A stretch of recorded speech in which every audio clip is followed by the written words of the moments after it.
अब हम बात कर रहे हैं किसकी, अभी भी हम बात कर रहे हैं अंडर इनफोर्स सेक्शन की। तो ध्यान रखना सेक्शन कैसा है हमारा, भी अंडर इनफोर्स है।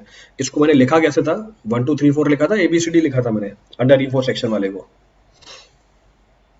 अंडर इनफोर्स सेक्शन वाले को 1 2 3 4 लिखा था, एबीसीडी लिखा था।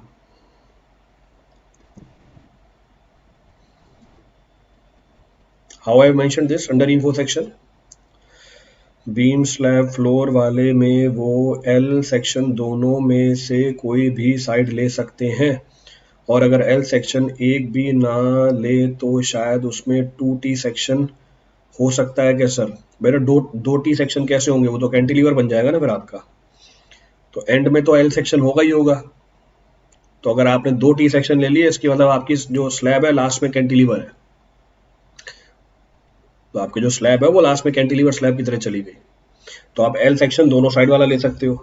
हाँ, किसी सेब में किसी केस के अंदर स्लैब कैंटिलीवर भी हो सकती है। केस 2 एबीसीडी लिखा था मैंने, तो हमारा केस 2 ही चल रहा है। तो बी मतलब बी केस ही चल रहा है, बी के अंदर हमारा अंडर रीइंफोर्स सेक्शन ही है। तो still I am talking about under reinforce section. तो अभी भी सेक्शन अंडर रीइंफोर्स्ड ही है, तो still the section is under reinforce.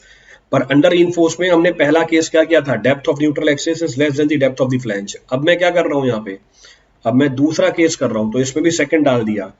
अब मेरी depth of neutral axis depth of flange से ज्यादा है। इसमें भी दो केसेस निकल के आते हैं, here also there are 2 cases involve. तो इसको भी मैं मेंशन कर देता हूं यहाँ पे। तो दूसरा केस अंडर इन्फो सेक्शन का, पहला केस बैलेंस सेक्शन का। अंडर इन्फो सेक्शन में पहला केस कर लिया, depth of neutral axis is less then the depth of flange. अब दूसरा केस आया इसके अंदर, दूसरा केस क्या है, depth of neutral axis is more then the depth of flange. चलो अच्छी बात है, depth of neutral axis depth of flange से ज्यादा है, कोई फर्क नहीं पड़ रहा। इसमें भी हमारे पास दो केस है, here also we have 2 cases available. इसमें कौन से दो केस अवेलेबल है, पहला जो डेप्थ ऑफ फ्लैंज है वो 3/7 XU से कम है या उसके बराबर है। जो मेरी डेप्थ ऑफ फ्लैंज है वो 3/7 XU से, यानी जहां पर स्ट्रेस कांस्टेंट होता है कंक्रीट में उसी रीजन के अंदर है। दूसरा केस में क्या ले सकता हूं, second case which I can take is what, दूसरा केस में ये ले सकता हूं हमारी डेप्थ ऑफ फ्लैंज ज्यादा है किससे, 3/7 XU से। Depth of flange is more than 3/7 XU। तो पहला case depth of flange is less than equal to 3/7 XU। दूसरा case depth of flange is greater than 3/7 XU। Clear है चीज, रिपीट करना है इसमें कुछ भी। तो अब मैं बी केस का सेकंड केस का फर्स्ट पार्ट ले रहा हूं।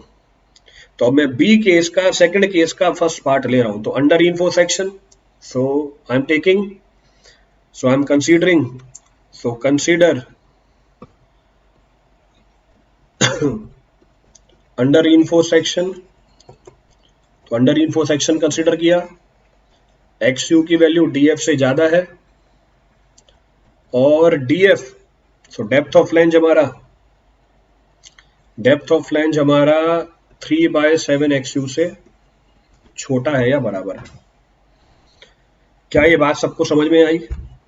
Is everybody able to get this point? इसको मैं डायग्राम के फॉर्म में बना के दिखा रहा हूं और अच्छी तरह समझ में आ जाएगी ये बात। I am referring this in the form of a diagram. So depth of flange 3/7 XU के बराबर या उससे कम है, सो XU डेप्थ ऑफ फ्लैंज से ज्यादा है। क्लियर है? चलो तो पहले तो टी सेक्शन बनाएंगे। तो first will be drawing the T section. तो ये हमारा टी सेक्शन बन गया। वो रेफरेंस के लिए ऊपर लाइन बनाई थी, it was being drawn for reference purpose only. तो वो हमारा रेफरेंस पर्पस था। ये एरिया ऑफ स्टील है, this is area of steel.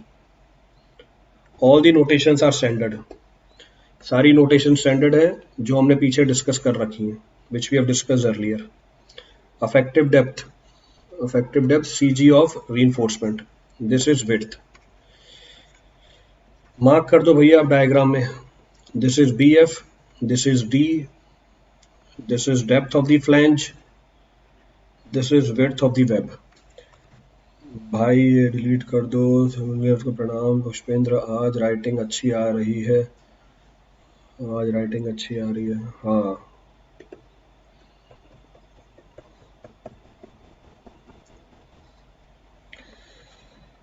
हमारे जैसे ईवीएस स्टूडेंट्स के लिए भगवान हो प्रभु, आपको कोटि कोटि नमन।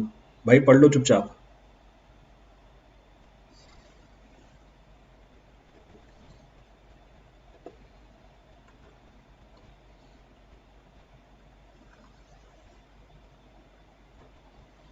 सो this is our neutral axis, ये हमारी न्यूट्रल एक्सिस है। तो this is sir 3/7 XU special क्यों है, अभी बताता हूँ स्पेशल क्यों है। वाई इट इज स्पेशल, एक बार डायग्राम बना दो फिर स्पेशल बताता हूँ क्या स्पेशलिटी है इसके अंदर, then I discuss the speciality also what speciality it poses. तो पहले एक बार डायग्राम बनाने दो बस मुझे,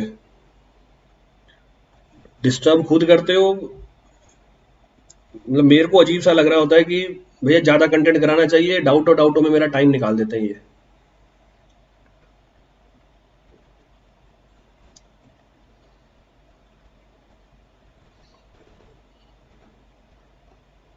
डाउट भी पूछो, चलो कोई दिक्कत नहीं, आस्क दी डाउट, पर कम से कम गप्पों में तो मत लगाओ। So greater than 0.002 plus 0.87 FI/ES, भाई ऊपर जाओ तुम, FI छोटा हो रहा था यहाँ पे। सो 0.87 FI/ES अंडर इन्फो सेक्शन है, एक्सट्रीम फाइबर पे कंक्रीट में स्ट्रेन 0.0035, फिर हमारी वैल्यू 0.002 भी होती है, तो 0.002 तक स्ट्रेस डायग्राम पैराबोलिक होता है, उसके बाद स्ट्रेट लाइन बन जाता है, रेक्टेंगुलर बन जाता है। और जो दूरी होती है इसके बीच की वो कितनी होती है, जो दूरी होती है वो होती है 3/7 XU। तो 3/7 की स्पेशलिटी पूछ रहा था कोई, अभी कौन पूछ रहा था, सोहेल इकबाल। देखो अभी स्पेशलिटी बताता हूँ, और उसकी इतनी स्पेशलिटी है कि ऊपर से निकलती भी जाएगी स्पेशलिटी, इतनी अच्छी स्पेशलिटी है वो ऊपर से निकलती भी चली जाएगी। तो 3/7 XU, इसलिए कॉन्सेंट्रेट करके रखना पूरे टॉपिक के ऊपर, concentrate on this entire topic. So 3/7 XU। अब मुझे बनाना है stress diagram, now I have to show the stress diagram. So this is our stress diagram. तो ये हमारी स्ट्रेस निकल के आ गई 0.87 FI, तो स्ट्रेस इन स्टील 0.87 FI, तो स्ट्रेस आ गई स्टील में 0.87 FI। Now the value of stress will be constant in between 0.0035 to up to 0.02, उसके नीचे हमारी ये पैराबोलिक हो जाती है, below that it is parabolic, तो उसके नीचे ये पैराबोलिक है, तो उसके नीचे ये पैराबोलिक है। रेफरेंस के लिए लाइन बना के दे दी आपको, for reference line is being drawn. So reference के लिए लाइन ड्रॉ करके दी है, for reference line is being drawn. Stress कितना है 0.45 FC के। फिर हमने कंप्रेसिव और टेंसाइल फोर्स भी निकाल रखा है, तो ये हमारा कंप्रेसिव फोर्स है और टेंसाइल फोर्स है। तो कंप्रेसिव फोर्स टेंसाइल फोर्स निकाल लेंगे, वो बाद में देखेंगे, वैल्यू बाद में बताऊंगा इसकी। तो ये हमारा कंप्रेसिव फोर्स है, ये हमारा टेंसाइल फोर्स है। अभी कैलकुलेट करते हैं इसको, we'll calculate this and this will become our lever arm, ये हमारी लीवर आर्म बन जाएगी। चलो अब डायग्राम बन गया पूरा। Now the diagram I have shown, अब डिस्कशन का पार्ट बचा हुआ है। Now the discussion part is being left, so discussion part छूटा हुआ है। So this is our lever arm. चलो चेक करो, चेक द इंटायर एनालिसिस, देखिए पूरी एनालिसिस क्या है, रेफर द इंटायर केस। तो पहला पॉइंट ऑफ रेफरेंस है हमारे XU की वैल्यू किससे ज्यादा है। The first point of reference is our XU is more then what, DF। दिख रहा है ये साफ साफ सबको, न्यूट्रल एक्सिस की डेप्थ किससे ज्यादा है, तो simply analyse depth of neutral axis DF से ज्यादा है। क्लियर है चीज। सेक्शन मेरा अंडर रीइंफोर्स्ड है, section is under reinforced. Second point of reference, जो मेरा डेप्थ ऑफ फ्लैंज है वो छोटा है या बराबर है किससे, तो लिखा हुआ है डेप्थ ऑफ फ्लैंज वो छोटा है या बराबर है किससे, 3/7 XU से।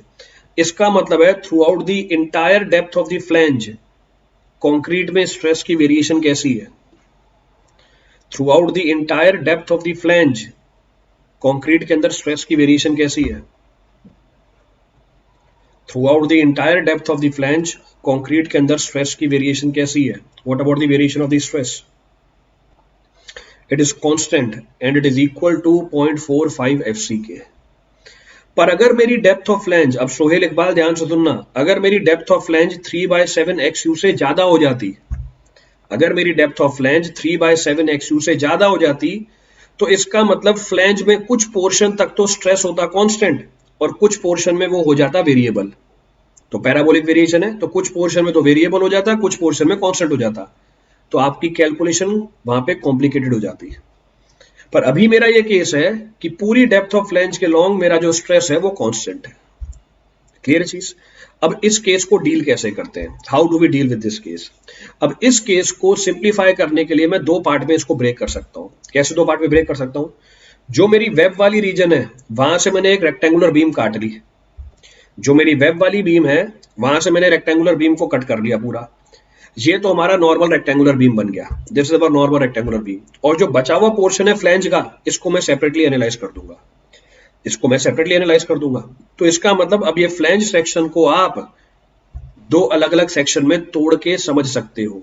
सो I can say it can be analysed. तो अगले पेज पे गया, तो अगले पेज पे गया, इसको थोड़ा नीचे उतार रहा हूं, नीचे आ जाओ भाई। तो so we can say this case, so we can say this case can be analyzed as follows। अब इस केस को हम क्या कर सकते हैं, एनालाइज कर सकते हैं इस तरीके से। कैसे एनालाइज करेंगे, एक तो मेरी होगी रेक्टेंगुलर सेक्शन, और ये रेक्टेंगुलर सेक्शन कौन सी वाली है, जो हमारी वेब थी वही वाली है। रेफरेंस के लिए लाइन पहले बना दी मैंने ताकि आगे कैलकुलेशन करने में आसानी रहे। न्यूट्रल एक्सेस भी पहले ही बना दी मैंने ताकि पहले रेफरेंस लाइन बनी रहे, so that the reference line is drawn prior to further discussion. तो मैंने वेब वाले पोर्शन को तो अलग कर दिया, I have separated out web portion. और ये वेब पोर्शन कैसी बीम है हमारी, ये जो वेब वाला पोर्शन है ये हमारी कैसी बीम है, this is beam of which type, तो ये है BW, so this is BW। और ये अफेक्टिव डेप्थ, ये तो हमारी रेक्टेंगुलर बीम बन गई। तो जो वेब वाली बीम है ये तो हमारी रेक्टेंगुलर बीम बन गई, this is our rectangular beam, area of steel AST1। तो इसकी एनालिसिस तो आपको करने आती है, you know how to analyze this. अगर मैं इसका स्ट्रेस डिस्ट्रीब्यूशन डायग्राम बनाऊंगा, नीले कलर से बनाया था, अगर मैं इसका स्ट्रेस डिस्ट्रीब्यूशन डायग्राम बनाऊंगा, बनाने आता है इसका स्ट्रेस डिस्ट्रीब्यूशन डायग्राम में, कोई बड़ी बात नहीं है। So this is the stress distribution diagram for this 0.87 FY। फिर ये हमारी स्ट्रेस डिस्ट्रीब्यूशन डायग्राम पैराबोलिक, और फिर स्ट्रेट लाइन। टॉप पे स्ट्रेन 0.0035, ये हमारी डेप्थ ऑफ न्यूट्रल एक्सिस है XU। This is our depth of neutral axis XU, ये XU आ गया। ये स्ट्रेस कितना है 0.87 FY, so this is 0.87 FY। तो ये तो हमारी बिल्कुल रेक्टेंगुलर बीम की तरह कहानी चली गई, this is exactly same as that of rectangular beam. तो एक कंप्रेसिव फोर्स लिख सकता हूं मैं C1, और टेंसाइल फोर्स लिख सकता हूं T1। दोनों के बीच की लीवर आर्म भी पता है हमें, जरा कोई मुझे लीवर आर्म की वैल्यू बताएगा इस केस के अंदर, rectangular beam lever arm, this will be equal to D minus 0.42 XU। ये हमारी लीवर आर्म आ गई 0.42 XU, this is lever arm 1। So this is our lever arm 1. तो lever arm 1 is equal to D minus 0.42 XU, D minus 0.42 XU। कोई सा ही point repeat करना हो उसमें से किसी के लिए, अच्छा सॉरी 0.45 FC स्ट्रेस डायग्राम है, गलती से लिख दिया ऊपर मैंने। सो स्ट्रेस डायग्राम है 0.45 FC के, 0.45 FC के। क्लियर है यहाँ तक की कहानी। तो हमने जो वेब वाली बीम है उसको सेपरेट आउट कर दिया और उसको रेक्टेंगुलर बीम की तरह एनालाइज कर देंगे। I will analyse this using rectangular section only. अब मेरा क्या बचा हुआ है, फ्लैंज वाला पोर्शन बचा हुआ है। Now flange portion is being left out. अब फ्लैंज वाला पोर्शन बचा हुआ है तो ऐड करो इसके अंदर, तो ये प्लस का साइन लगाया, फ्लैंज वाला पोर्शन लेफ्ट आउट हो गया, तो फ्लैंज वाला पोर्शन लेफ्ट आउट हो गया। अब उसके एनालिसिस कर रहा हूं बचे हुए फ्लैंज वाले पोर्शन की। तो जो बचा हुआ फ्लैंज वाला पोर्शन है उसकी एनालिसिस करनी है। I have to do the analysis over the leftover flange portion. I have to do the analysis of the leftover flange portion. अब बचा हुआ flange portion, ये है हमारा बचा हुआ flange portion. This is our leftover flange portion. इसमें से आपने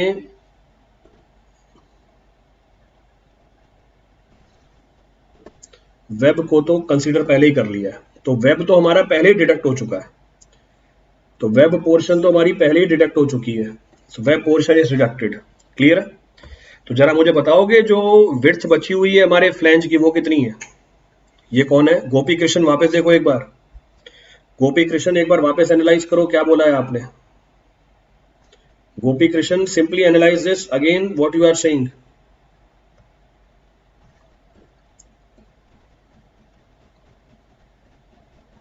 गोपी कृष्ण दोबारा एनालाइज करके बताओ क्या बोल रहे हो आप। This is AST2। जो मेरा फ्लैंज पोर्शन बचा हुआ है इसकी अफेक्टिव विड्थ कितनी है? BF minus BW। बिल्कुल सही बात है राकेश, एब्सोल्युटली करेक्ट, बिल्कुल सही जवाब देता है आजकल राकेश। अमन, जय सोलंकी, अग्निहोत्री, ये शाहरुख खान भी गलत बोल गया अभी। अरे भैया जो हमारी फ्लैंज बची हुई है, फ्लैंज की विड्थ पूछ रहा हूँ ना मैं आपसे, दोनों फ्लैंज की मिला के विड्थ कितनी होगी? तो दोनों जो फ्लैंज पोर्शन कटे हुए हैं इनकी मिला के विड्थ कितनी निकल के आएगी?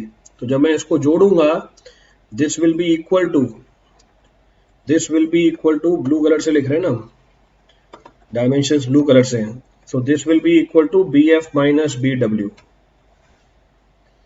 क्लियर है ये पॉइंट? रिपीट करना है इसमें से कुछ किसी के लिए? Any of the point to be referred from this for anyone? कोई सा भी डाउट हो बीच में रोक के पूछ लेना, हो सकता है आगे बढ़ने के बाद चीजें समझने में दिक्कत हो, इसीलिए मैं हर चीज को क्लैरिफाई करते हुए चल रहा हूं आगे। ऊपर जो आपका फ्लैंज है, इसको, इसमें जो कंप्रेसिव फोर्स डेवलप होगा उसको रेजिस्ट करने के लिए, बैलेंस करने के लिए नीचे स्टील लगी हुई है, एरिया ऑफ स्टील T2। क्योंकि DF की वैल्यू 3/7 XU से कम है, पूरी डेप्थ के अलोंग जो स्ट्रेस की डिस्ट्रीब्यूशन होगी वो क्या होगी? ये कौन है? पुष्पेंद्र। पुष्पेंद्र बेटा देखो क्या बोल रहे हो, वापस गलत बोल रहे हो पुष्पेंद्र। पुष्पेंद्र बेटा गलत बोल रहे हो। हाँ नहीं है, अभी भी गलत बोल रहे हो। अरे दोनों की मिला के पूरी फ्लैंज लूंगा ना एक साथ, दो टुकड़ों में थोड़ी लूंगा उसको मैं। तो पूरी डेप्थ के लॉन्ग स्ट्रेस की डिस्ट्रीब्यूशन यूनिफॉर्म निकल के आ जाएगी। तो अगर मैं स्ट्रेस डिस्ट्रीब्यूशन डायग्राम बनाऊं इसका, if I draw the stress distribution diagram steel के पोर्शन पे और हमारे फ्लैंज वाले पोर्शन के अंदर, ये हमारी स्ट्रेस डिस्ट्रीब्यूशन है, this is our stress distribution. आगे का मैंने दिखाया नहीं आपको, आगे का मैं हाईलाइट कर देता हूं जैसे हमेशा हाईलाइट करते हैं। तो आगे का हाईलाइट कर रहा हूं जैसे हमेशा हाईलाइटेड होता है, as it is always highlighted, कि ये एग्जिस्ट नहीं करता पर आपके रेफरेंस के लिए बनाया हुआ है, but for your reference it is being drawn. तो stress in steel 0.87 FY, concrete में 0.45 FCK कांस्टेंट है। तो इसमें कंप्रेसिव फोर्स आएगा C2, इसमें टेंसाइल फोर्स आएगी T2। तो tensile force T2, compressive force C2। जरा कोई मुझे लीवर आर्म बताएगा इस केस के अंदर, लीवर आर्म 2 कितनी होगी? जरा कोई मुझे लीवर आर्म बताएगा इस केस के अंदर, lever arm 2 will be how much? एक साइड वेब की, बेटा एक साइड नहीं पूछे, टोटल पूछी हुई है, टोटल की एनालिसिस कर रहे हैं। Sir strain distribution will be linear because we separated 2 section. बेटा सेपरेट समझने के लिए किया है बेटा, सेपरेट हो थोड़ी ना गए हैं। हेल्पिंग हैंड देखना, अपना डाउट क्या पूछा है आपने, कैलकुलेशन आसान करने के लिए सेपरेट किया है मैंने, क्या प्रैक्टिकली फील्ड में अलग अलग होंगे दोनों? तो क्या बोलते हो हेल्पिंग हैंड, एक बार देखा करो। ये देखो जय सोलंकी बोल रहा है, राकेश अरिवार बोल रहा है, अमन बोल रहा है, बिल्कुल सही जवाब दिया, एब्सोल्युटली करेक्ट। ये राहुल चौधरी गलत बता दिया, राहुल चौधरी गलत बता दिया है। LA2 this will be equal to D minus DF/2, so D minus DF/2, okay sir got it. Neeraj Pratap ये हमेशा गलत बताता है बेटा, D minus DF/2 होगा ना, ऊपर वाला रेक्टेंगल है, रेक्टेंगल की CG कितनी होती है? आधी डेप्थ पे तो होती है रेक्टेंगल की CG। तो अगर आपके XU की वैल्यू DF से ज्यादा है, अब कमेंट रोक लो, मेरी बात सुनो, अगर आपके depth of neutral axis depth of flange से ज्यादा है, यानी न्यूट्रल एक्सिस वेब रीजन में लाई कर रही है, पर DF की वैल्यू 3/7 XU से कम है, तो आप फ्लैंज सेक्शन को तोड़ सकते हो दो पार्ट में, एक तो वेब वाला रेक्टेंगुलर सेक्शन, दूसरा फ्लैंज वाला रेक्टेंगुलर सेक्शन। अब आप दोनों की एनालिसिस अलग अलग कर सकते हैं। लेट सपोज मुझे न्यूट्रल एक्सिस निकालनी है, कैसे निकालूंगा neutral axis? So I'll say for position of neutral axis, So for position of neutral axis, compressive forces will be equal to tensile forces. Neeraj 2 class पीछे होता है इसलिए वो सही बताने में लेट हो जाता है. तुम क्यों उसको कमेंट कर रहे हो? उसके ऊपर बता देगा सही वो भी. भैया अगला कोशिश तो कर रहा है कम से कम, तो कोशिश कर रहा है, कभी ना कभी सही बता देगा. तो position of neutral axis will be equal to what? कैसे निकाले? C equals to T. So C1 plus C2 will be equal to T1 plus T2. Clear है? तो दोनों तरफ वाले टेंसाइल फोर्स को जोड़ देंगे. C1 कितना है हमारा? 0.36 FCK XU into what? ध्यान रखना BW, width of the web, BW है, ध्यान रखना इस चीज का. Take proper care of that. Plus C2 की value, area of the stress distribution diagram. Area of the stress distribution diagram how much? 0.45 FCK, 0.45 FCK into what? DF into width of the section. Width of the section कितनी है हमारी? BF minus BW. ये हमारी width of section निकल के आ गई. This is equal to what? T1 plus T2. T1 plus T2 0.87 FY AST1 plus 0.87 FY AST2. कोई सा पॉइंट रिपीट करना उसमें से किसी के लिए, तो आप इसको बोल सकते हो this is equal to 0.87 FY AST. मैंने दोनों को जोड़ दिया और AST बोल दिया, तो AST किसके बराबर है? So 0.36 FCK XU BW plus 0.45 FCK DF BF minus BW. तो AST is equal to what?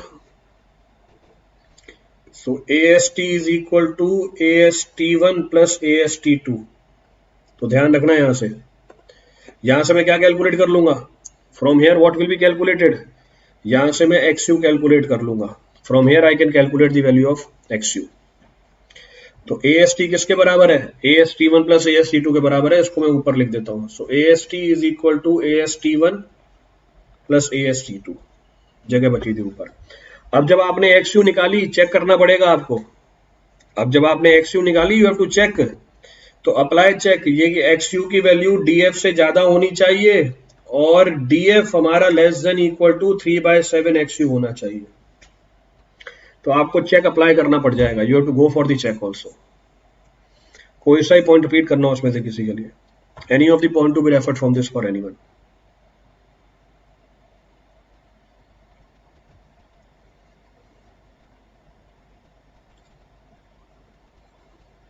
Clear है पूरी कहानी?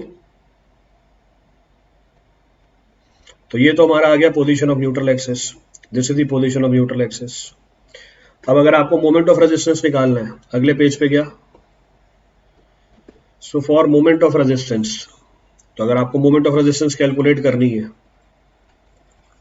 सो फॉर मोमेंट ऑफ रेजिस्टेंस, तो कैसे निकालोगे मोमेंट ऑफ रेजिस्टेंस? हम बोलेंगे this is equal to moment of resistance of first section, moment of resistance of second section. दोनों सेक्शन का जोड़ दो. कंप्रेशन साइड से भी निकाल सकते हो, टेंशन साइड से भी निकाल सकते हो. तो C1 into lever arm 1 plus C2 into lever arm 2. तो C1 into lever arm 1 plus C2 into lever arm 2. C1 की वैल्यू कितनी है? C1 की value 0.36 FCK into XU into BW. Lever arm कितनी थी हमारी? D minus 0.42 XU. So D minus 0.42 XU. दूसरा compressive force कितना था? 0.45 FCK into DF, area of the stress distribution diagram, into width of the section, BF minus BW. BF minus BW. इसको मैं थोड़ा छोटा करके लिख रहा हूं ताकि पूरा एक्सप्रेशन आ जाए. तो हमारा स्ट्रेस डायग्राम का area 0.45 FCK into DF BF minus BW. Lever arm कितनी थी? लीवर आर्म थी D माइनस DF बाई 2. ये आपकी मोमेंट ऑफ रेजिस्टेंस निकल के आ गई फ्रॉम कंप्रेशन साइड. कोई सा ही पॉइंट रिपीट करना उसमें से किसी के लिए. Any of the point to be referred from this for anyone.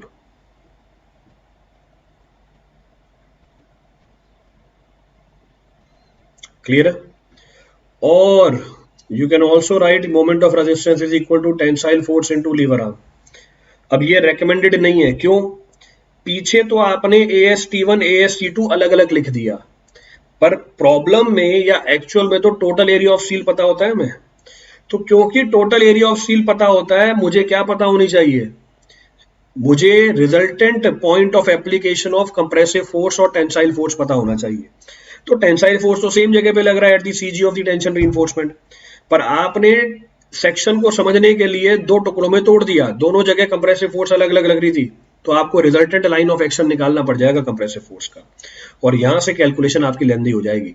तो मैं यहाँ पे क्या बोलूंगा, this will be equal to 0.87 F Y into A S T into D minus Y bar, और ये वाई बार क्या है वाई बार है हमारे टोटल कंप्रेसिव फोर्स की लाइन ऑफ एक्शन, तो ये आपको कैलकुलेट करनी पड़ जाएगी। तो हम बोल सकते हैं फॉर वाई बार क्या करना पड़ेगा, मुझे मोमेंट ऑफ एरिया बराबर करना पड़ जाएगा। तो आई will say C1 plus C2 into Y bar, it is C1 into Y1 bar, C2 into Y2 bar. यहां से आप क्या निकाल लोगे, वाई बार निकाल लोगे, C1 into Y1 bar, C2 into Y2 bar upon C1 plus C2। तो ये रेकमेंडेड नहीं है क्योंकि ये कैलकुलेशन आपकी बढ़ा देगा, it will increase the calculation. जरा कोई मुझे बताएगा Y1 बार की वैल्यू कितनी है, what the value of Y1 bar, Y1 bar is equal to how much 0.42 XU, extreme fibre से निकाल रहे हैं 0.42 XU, और Y2 बार कितनी है DF/2। क्लियर है पूरी कहानी। तो ये नॉट प्रेफरेबल है, लिख दिया मैंने यहाँ पे, नॉट प्रेफरेबल, नॉट प्रेफरेबल। क्यों प्रेफरेबल नहीं है, लेंदी कैलकुलेशन, लेंदी कैलकुलेशन लेंदी है। बाकी मेरा काम था बताना आपको, मैंने आपको बता दिया, आई डिस्कस इट। तो ये हमारा अंडर रीइंफोर्स सेक्शन का दूसरा केस था, ये हमारे अंडर रीइंफोर्स सेक्शन का दूसरा केस था।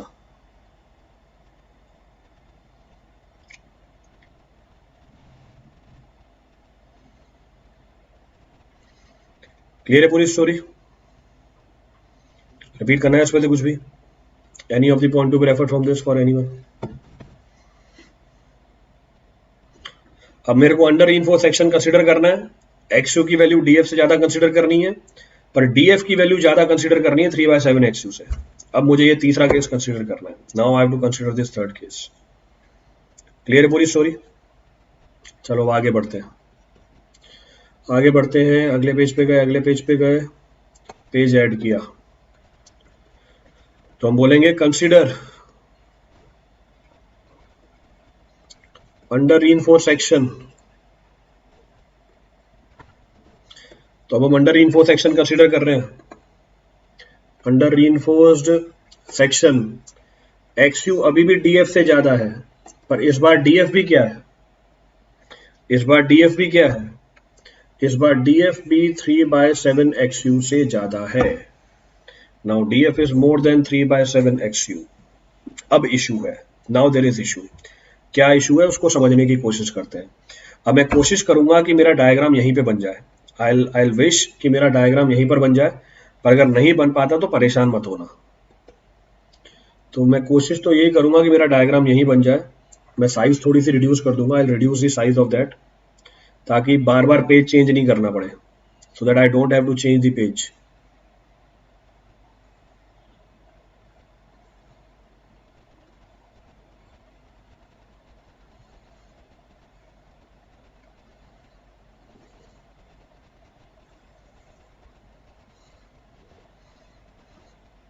तो XU is more than DF, so XU DF से ज्यादा है।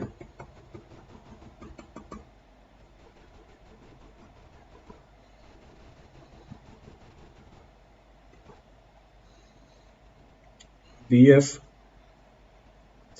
this is DF, this is effective depth, this is XU, this is web, ये हमारी वेब है, ये एरिया ऑफ स्टील है, this is area of steel. Mark कर दो सारी वैल्यूज, डी वेब की width, then effective width of the flange, BF effective width of the flange कैसे निकालते हैं आपको बता रखा है पीछे, this is depth of the flange, this is X U. X U की वैल्यू किससे ज्यादा है? एक्स यू की वैल्यू किससे ज्यादा है? पिछले केस जैसा ही होगा, पिछले केस जैसा नहीं होगा, ये सबसे टिपिकल केस है, सबसे टिपिकल केस है। और टाइम है नहीं मेरे को बताने के लिए, तो मैं थोड़ा सा मेरे को भी स्पीड बढ़ाने दो और आप भी कॉन्सेंट्रेट करो। अब मुझे स्ट्रेस स्ट्रेन डायग्राम बनाना है। I have to draw the stress strain diagram. तो डी एफ की वैल्यू 3/7 एक्स यू से ज्यादा है, तो इसका भी ध्यान रखना है मुझे। I have to take proper care of that. तो ये हमारा स्ट्रेन डायग्राम है, this is our strain diagram. तो ये हमारा स्ट्रेन है 0.002, ये हमारी वैल्यू है 3/7 एक्स यू। तो साफ साफ दिख रही है 3/7 X you is smaller than D F. So it can be clearly visualised. इसको एलिमिनेट किया, सॉरी देखो ये चीज हो जाती है, फिर स्टील में बनाना है ना मेरे को, तो ये हमारा स्टील में है। तो वैल्यू कितनी है ये? This value is greater then 0.002 plus 0.87 FY, 0.87 FY by ES। Concrete में स्ट्रेन 0.0035, लीनियर कहां तक होता है? 0.002 से लेके 0.0035 के बीच में। और अब DF की वैल्यू ज्यादा है किससे? DF की वैल्यू 3/7 एक्स से ज्यादा है। अब तो पैराबोला आ जाएगा बीच में, हाँ अब तो पैराबोला आ जाएगा बीच में। तो वो पैराबोला से कैसे डील करना है वो भी देखेंगे आगे। So how to deal with that parabola, that will see. तो उसकी एनालिसिस करेंगे अभी। तो अब अगर मैं स्ट्रेस डायग्राम बनाऊं, तो ये स्ट्रेस डायग्राम है। इस बार रेक्टेंगुलर पोर्शन बस यहीं तक ही है और पैराबोलिक पोर्शन है, पैराबोलिक पोर्शन। कंक्रीट में स्ट्रेस मैक्सिमम 0.45 FC के, 0.45 FC के, बस यहीं तक ही है। फिर बाकी हमारा वेरिएबल है। स्टील के अंदर स्ट्रेस की वैल्यू 0.87 FY, तो 0.87 FY। थोड़ा पैराबोला थोड़ा यूनिफॉर्म डिस्ट्रीब्यूशन, हाँ थोड़ा पैराबोला थोड़ा यूनिफॉर्म डिस्ट्रीब्यूशन। तो पीछे मैंने क्या कंप्रेशन टेंशन बना के दी थी? बिल्कुल बना के दी थी, तो बिल्कुल बना के दी थी, यहाँ पर भी बना के दूंगा आपको। तो ये हमारा टोटल टेंसाइल फोर्स है, ये हमारा टोटल कंप्रेसिव फोर्स है। So this is the total compressive force, this is the total tensile force, और ये लीवर आर्म है, this is our lever arm. टेढ़ी बनी है क्या? हाँ बिल्कुल टेढ़ी बनी है, इसको सीधा कर देंगे। चलिए ये तो हमारा केस बना।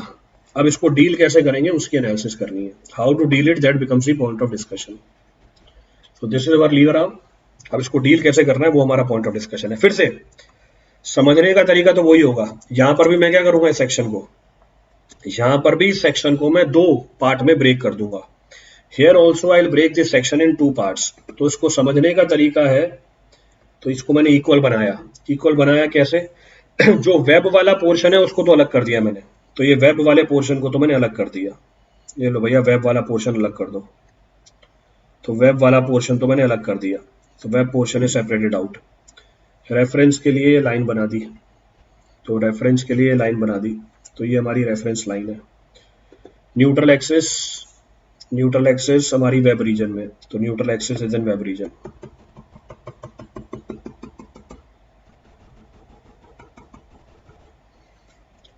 डिवाइड कर देंगे, क्या डिवाइड कर देंगे? एफ सी क्या आएगा? अच्छा एफ सी क्या आएगा, मैंने एफ आई लिख दिया, तो एफ सी क्या आएगा? ठीक है। So area of steel AST1, so this is area of steel AST1, so AST1 then blue colour उठाया, ये अफेक्टिव डेप्थ, ये width of the web. So BW, this is D, तो ये हमारी अफेक्टिव डेप्थ है, ये हमारी विड्थ ऑफ द वेब है, वेब की विड्थ है। तो ये तो हमारा नॉर्मल रेक्टेंगुलर सेक्शन की तरह ही एनालाइज होगा। 0.45 FC के, हाँ कर दिया बेटा, दैट हैव चेंज्ड। इन छोटी छोटी बातों पे परेशान मत हुआ करो, वो लिखते वक्त हो जाता है। FI लिख के ऊपर गया था तो दिमाग में FI था, वही लिखा दिया। तो जो मेरा वेब वाला रेक्टेंगुलर सेक्शन है उसकी एनालिसिस तो वैसे ही होगी जैसे पीछे एनालिसिस करी थी, तो कोई चेंज नहीं है। तो अगर मैं इसका स्ट्रेस डिस्ट्रीब्यूशन डायग्राम बना के दिखाऊं, if I show the stress distribution diagram for this it will come out to be same. तो इसके स्ट्रेस डिस्ट्रीब्यूशन डायग्राम में तो कोई दिक्कत नहीं है, तो सेम वैसे पीछे जैसा ही है, तो इसमें एनालिसिस में तो कोई चेंज नहीं है। 0.45 FC के, दिस इज 0.87 FY। ये हमारी कंप्रेसिव फोर्स है C1, ये हमारी टेंसाइल फोर्स है T1, ये हमारा लीवर आर्म है। This is our lever arm. जैसे पहले एनालिसिस चल रही थी एग्जैक्टली वैसे ही एनालिसिस चल रही है हमारी। तो इस एनालिसिस में तो कोई चेंज नहीं आया, there is no change in this analysis. तो पहला पार्ट तो वैसा का वैसा ही बना। Compressive force C1, liver arm 1 और ये tensile force T1। Liver arm 1 की value D minus 0.42 XU। Clear है चीज? रिपीट करना है इस पे कुछ भी? तो वेब वाले पोर्शन को तो सेपरेट आउट कर दिया, क्या बच गया अब? What is being left out? अब बचा हुआ है हमारा फ्लैंज वाला पोर्शन। अब लाते हैं फ्लैंज वाले पोर्शन को पिक्चर में। ये हमारा फ्लैंज वाला पोर्शन है, प्लस हरे कलर से प्लस लिखा था पीछे, तो प्लस अब हमारा आ रहा है फ्लैंज वाला portion. This is our flange portion. Flange portion में से आपने वेब पहले से काटी हुई है, तो फ्लैंज पोर्शन में से आपने वेब काटी हुई है, वेब को मैंने काट दिया वापस, तो वेब को काट दिया। Flange portion left. डेप्थ कितनी है इसकी? डेप्थ है हमारी DF, सो डेप्थ है DF, सो डेप्थ है DF। दोनों पोर्शन की मिला के विड्थ कितनी है? दोनों पोर्शन की मिला के विड्थ है BF माइनस BW, तो BF माइनस BW। क्लियर है यहां तक की कहानी? रिपीट करना है इसमें से कुछ भी? Any of the point to be referred from this for anyone? इस बार BF माइनस BW होगा, पिछली बार भी BF माइनस BW था, इस बार भी है, पिछली बार भी है, दोनों बार ही था। सो BF माइनस BW। अब अगर मैं आपको स्ट्रेस डिस्ट्रीब्यूशन डायग्राम बना के दिखाऊं, if I show you the stress distribution diagram. अच्छा, ये बचा हुआ स्टील भी तो बनाना है, तो ऊपर जो कंक्रीट है इसको बैलेंस करने के लिए बचा हुआ स्टील भी है, तो बची हुई स्टील भी डाल दी। तो समझने के पॉइंट ऑफ व्यू से नीचे स्टील भी है, स्टील है AST2, तो स्टील है हमारी AST2, तो स्टील है हमारी AST2। चलो अब मुझे बनाना है stress distribution diagram, very important. इस बार जो फ्लैंज है हमारी, उसके कुछ पोर्शन में आपको क्या मिलेगा? यूनिफॉर्म स्ट्रेस मिलेगा, और कुछ पोर्शन में आपको पैराबोलिक वेरिएशन मिलेगी। Over the certain portion you will be getting parabolic variation, over the certain portion you will be getting linear variation. जरा देखना, चेक करना इस केस को। तो कुछ पोर्शन में तो पैराबोलिक वेरिएशन है, और कुछ पोर्शन में कांस्टेंट स्ट्रेस है 0.45 FC के। क्लियर है चीज? रिपीट करना है इस पर कुछ भी? Any of the point to be referred from this? तो इसको सॉल्व करने के लिए हमारा कोड क्या बोलता है? इस कहानी को सॉल्व करने के लिए हमारा कोड क्या बोलता है? इस कहानी को सॉल्व करने के लिए हमारा कोड बोलता है कि आप क्या करो, 3/7 XU तक तो यूनिफॉर्म ही रहेगा। हाँ बिल्कुल, 3/7 XU तक तो यूनिफॉर्म ही रहेगा, उसके बाद वो पैराबोलिक हो जाएगा। तो हमारा कोड बोलता है कि आप पूरी डेप्थ ऑफ फ्लैंज के अलोंग कांस्टेंट स्ट्रेस मान लो। तो हमारा कोड क्या बोलता है? आप इस वेरिएबल स्ट्रेस की जगह क्या करो? कांस्टेंट स्ट्रेस मान लो। Assume the stress to be what? Constant, but up to the depth which is given by the code. Up to the depth which is given by the code कहने का मतलब है कैसे निकाली ये चीज? हमने इस स्ट्रेस डिस्ट्रीब्यूशन डायग्राम का एरिया निकाला, हमने इस स्ट्रेस डिस्ट्रीब्यूशन डायग्राम का एरिया निकाला, जो मुझे क्या बताएगा? कंप्रेसिव फोर्स बता देगा। तो कोड ने बोला कि आप YF डेप्थ तक स्ट्रेस को कांस्टेंट मान लो, और इस स्ट्रेस डिस्ट्रीब्यूशन डायग्राम की जगह एक यूनिफॉर्म डिस्ट्रीब्यूशन डायग्राम को कंसीडर कर लो। कौन सा यूनिफॉर्म डिस्ट्रीब्यूशन डायग्राम? ये मैंने आपको इक्वल करके बनाया। तो इक्वल करके बनाया तो हमारा कोड बोलता है consider the stress to be uniform. How much? 0.45 FC के, 0.45 FC के, but up to which depth? up to a depth of YF and the value of YF is given by the code। तो आपका काम आसान करा दिया code ने बहुत। तो up to the depth of YF, आप YF तक स्ट्रेस की डिस्ट्रीब्यूशन क्या मान सकते हो? कांस्टेंट मान सकते हो। क्लियर है चीज? 0.45 एफसी के पूरे में यूनिफॉर्म नहीं है, वाईएफ तक यूनिफॉर्म है। डेप्थ हमारी डीएफ है, ध्यान रखना, डेप्थ ऑफ फ्लैंज डीएफ है, पर हमने यूनिफॉर्म कहां तक लिया है? वाईएफ तक लिया, और वाईएफ की वैल्यू हमें निकालनी पड़ेगी कोडल प्रोविजन से।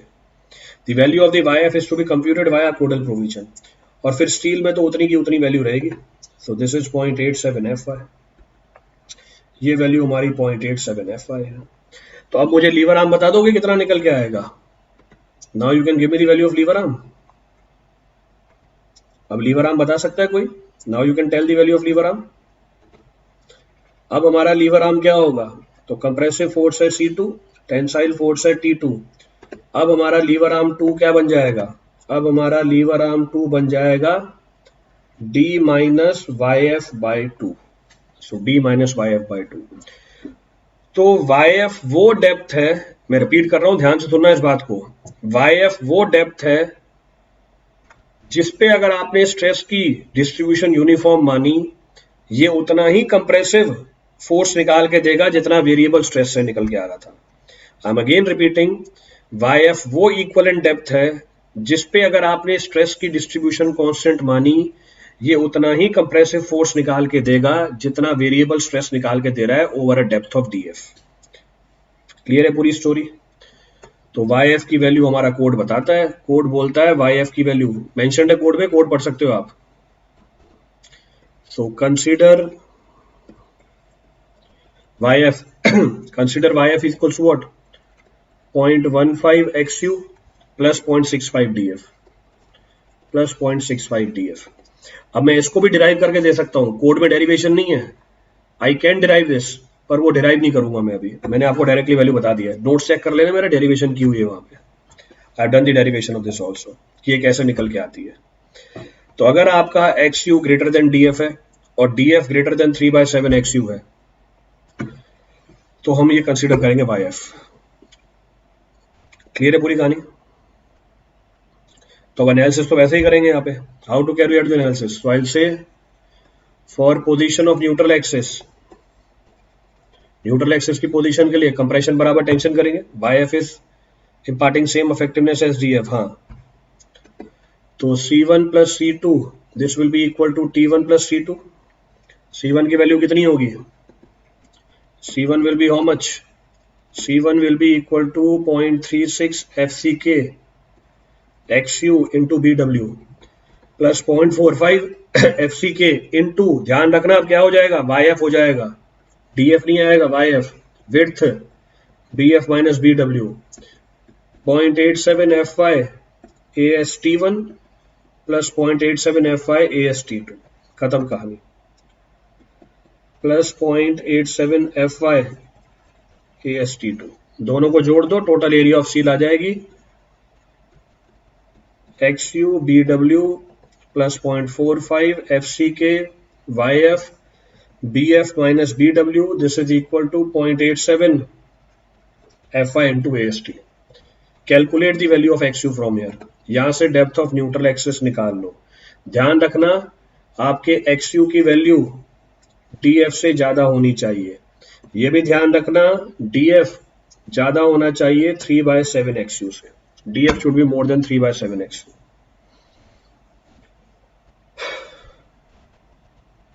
YF लेस देन DF है। हाँ, सो फॉर मोमेंट ऑफ रेजिस्टेंस क्या करना पड़ेगा? सो for moment of resistance what can be done? Add कर देंगे moment of resistance, MR1 plus MR2, दोनों को ऐड कर दो, टोटल मोमेंट ऑफ रेजिस्टेंस निकल के आ जाएगी।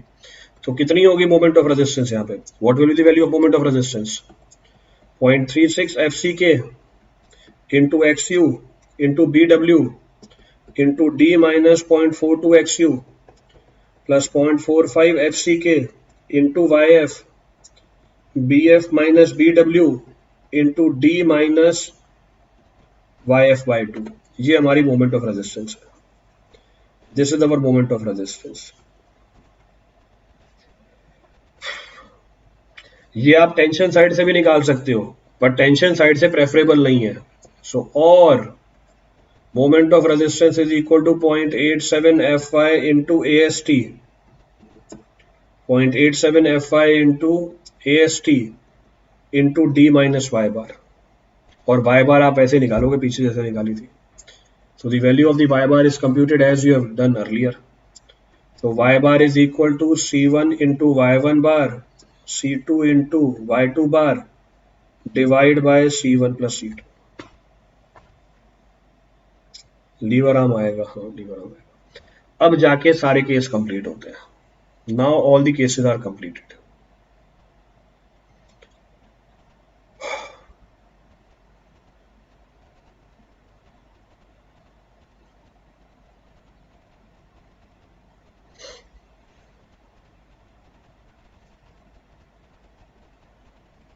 क्लियर है?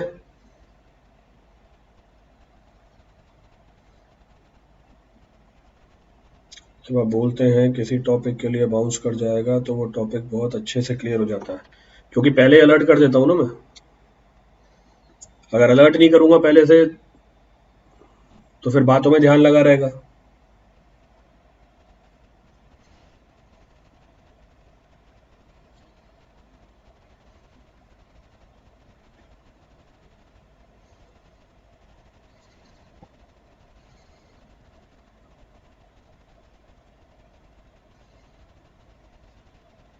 क्लियर है आगे? चलो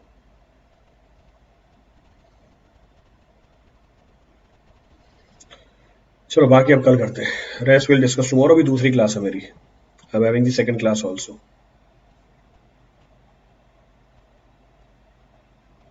चलिए, thank you everyone. Thank you all.